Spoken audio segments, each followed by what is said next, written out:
Hello everyone, অনেক দিন পর চলে আসলাম তোমাদের সাথে আরেকটা নতুন মিনি ব্লগ শেয়ার করতে। তো তোমরা সবাই কেমন আছো? আশা করছি তোমরা সবাই খুব ভালো আছো, আর আমিও কিন্তু খুব ভালো আছি। তো হঠাৎ করে ইচ্ছে হয়েছিল আমার আর আমার এক বান্ধবীর যে আমরা নৈহাটিতে একটু বড় মার মন্দিরে পুজো দিতে যাব।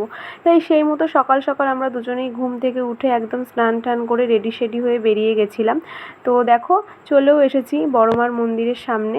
এবার মাকে পুজো দেওয়ার জন্য একটা ডালাও নিয়ে নিয়েছি, তারপরে চলে এসেছি লাইনের সামনে একদম। তো লাইনে ছিল অনেক ভিড়, আর প্রায় 200 থেকে 300 জন ছিল, তার থেকে বেশিও হতে পারে, তার খুব গরমও ছিল। তো যাই হোক না কেন, আমরা তারপরে ভেতরে একটু ঢুকলাম। তো এখনও মন্দিরের ভেতরে ঢুকিনি, তো একটু বাইরেটাতেই আছি। আর আমি আর আমার বান্ধবী অপেক্ষা করছি যে কখন ঢুকবো আর কখন মায়ের মুখটা একটু দর্শন করব। অবশেষে দেখো ঢুকতে পারলাম মায়ের মন্দিরে, আর এত ভিড় ছিল। তো যাই হোক, তোমাদের চলো একটুখানি মায়ের মূর্তিটা ভালো করে দেখিয়ে দিই। তো দেখো মায়ের মূর্তিটা কত সুন্দর, দেখলেই যেন চোখটা পুরো জুড়িয়ে যায়, আর এত ভালো লাগে, আলাদাই একটা শান্তি লাগে। তো দেখো আমাদের পুজো হয়ে গেছে, এবার বেরিয়ে গেছি পুজো দিয়ে। তারপরে এখান থেকে পুজোর ডালাটা নিয়েছিলাম, তাই এখান থেকেই প্রসাদটা একদম প্যাক করে নিয়ে নিয়েছি।